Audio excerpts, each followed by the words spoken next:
बिस्मिल्लाहिर्रहमानिर्रहीम। अस्सलाम वालेकुम। इस उम्मीद के साथ कि आप बिल्कुल खैरियत से हैं, मैं ये लेक्चर स्टार्ट करूंगा।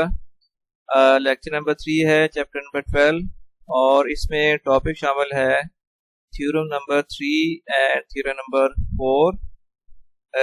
अकॉर्डिंग टू बोर्ड पैटर्न ये थ्योरम नंबर 12 में से बोर्ड में एक लॉन्ग क्वेश्चन शामिल होता है। तो सबसे पहले थ्योरम नंबर 3 क्वेश्चन इस तरह है, prove that the right bisectors of the sides of a triangle are congruent. Congruent का मतलब होता है पासिंग थ्रू सेम पॉइंट। एक पॉइंट से गुजरने वाले जो राइट बाइसेक्टर्स हैं वो कॉन्ग्रुएंट होते हैं। तो इसमें सबसे पहले गिवन हम लिख लेते हैं। गिवन क्या है? ट्रायंगल ए बी सी, और इसमें प्रूव करना है right bisectors of side A B B C and C A are congruent, मतलब पासिंग थ्रू सेम पॉइंट। इसके बाद कंस्ट्रक्शन हम ये करेंगे कि एक्चुअली हमारी टेक्निक ये है, अप्रोच ये है कि हम दो साइड के राइट बाइसेक्टर खुद ड्रा करेंगे। डेफिनेटली वो जब साइड नॉन पैरेलल हैं तो राइट बाइसेक्टर भी नॉन पैरेलल होंगे। वो राइट बाइसेक्टर किसी एक पॉइंट पर इंटरसेक्ट करेंगे और उसके बाद फिर वो पॉइंट प्रूव हो जाएगा कि थर्ड साइड के भी राइट बाइसेक्टर पर आता है। तो ये थोड़ी हमारी अप्रोच होगी कि दो साइड्स के राइट बाइसेक्टर हमने खुद ड्रा करने हैं। सो कंस्ट्रक्शन में ये करेंगे, draw the right bisectors of side A B and B C which beat each other at point O. A B और साइड बी सी के राइट बाइसेक्टर ड्रा किए जो कि पॉइंट ओ पर इंटरसेक्ट करते हैं। और दूसरा कंस्ट्रक्शन में ये करेंगे, एक पॉइंट ओ जो है उसको वर्टेक्स ए बी और वर्टेक्स सी से ज्वाइन कर दिया। Join O to A B and C. इसके बाद अब हम फर्दर जो हमारा रिजल्ट प्रूव करना है उसमें देखिए कि पॉइंट ओ जो है वो अब ए बी के राइट बाइसेक्टर पर है। थ्योरम वन हमें ये रिजल्ट देता है कि any point on the right bisector is equidistant from end points. Point O जो है वो ए बी के राइट बाइसेक्टर पर है, इसलिए पॉइंट ओ जो है वो ए और बी से इक्वी डिस्टेंट होगा, यानी इसका डिस्टेंस बराबर होगा। फिर ओ ए कॉन्ग्रुएंट टू ओ बी। इसकी रीजन हम ये बताएंगे कि each point on the right bisector of a line segment is equidistant from its and points. इसी तरह पॉइंट ओ जो है वो बी सी के बी राइट बाइसेक्टर पर है, तो इसलिए ओ बी कॉन्ग्रुएंट आएगा ओ सी के। तो फर्दर फिर O B is congruent to O C. इसकी रीजन क्या है? Each point on the right bisector of a line segment is equidistant from its end point.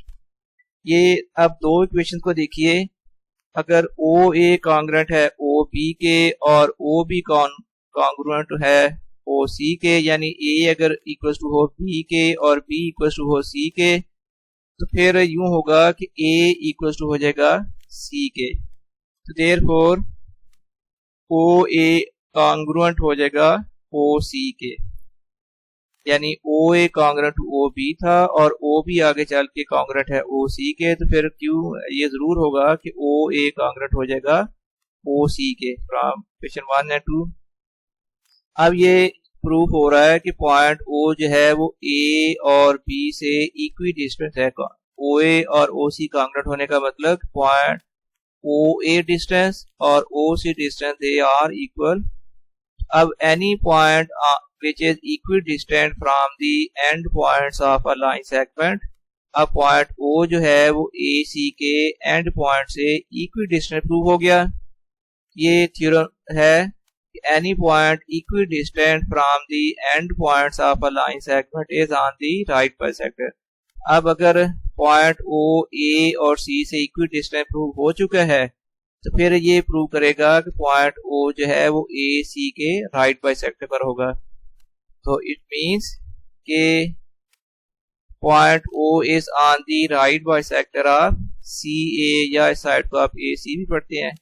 Point O जो था वो ए बी के राइट बाइसेक्टर पर था, ये कंस्ट्रक्शन में हमने किया है। और पॉइंट ओ जो है वो बी सी के भी राइट बाइसेक्टर पर है, ये भी हमने कंस्ट्रक्शन में किया था। और अब ये रिजल्ट निकल रहा है कि पॉइंट ओ जो है वो तो ए सी के भी राइट बाइसेक्टर पर है।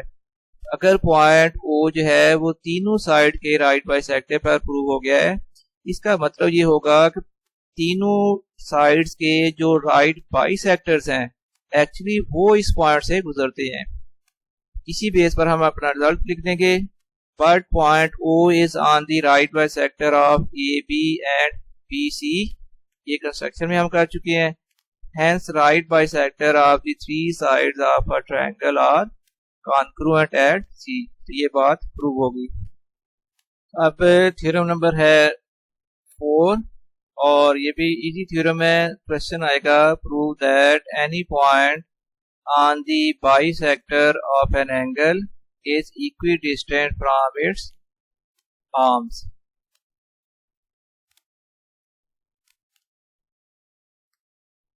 अब गिवन क्या है, a point P on OM, और OM क्या है, the bisector of angle AOP। देखिए ये AOP एक एंगल है और इसमें OA और OB ये रेज है। OA एक रे है और OB एक रे है और इन्हीं को एंगल के आर्म्स कहा जाता है।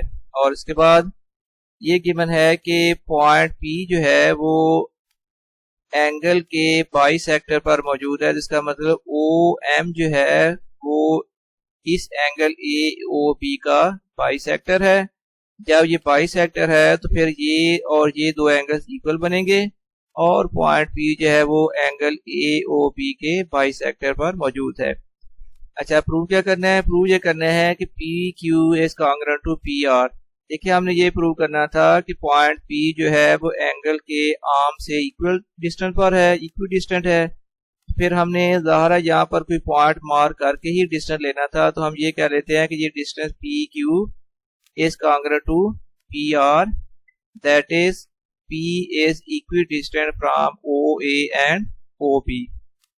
ये हो गया जो हमने प्रूव करना था। कंस्ट्रक्शन में हम ये करेंगे, क्योंकि ये डिस्टेंस जो लिए जाते हैं ये हमेशा परपेंडिकुलर डिस्टेंस होते हैं, इसलिए हम PQ परपेंडिकुलर ड्रा कर लेंगे OB पर और PR परपेंडिकुलर टू होगा OA पर।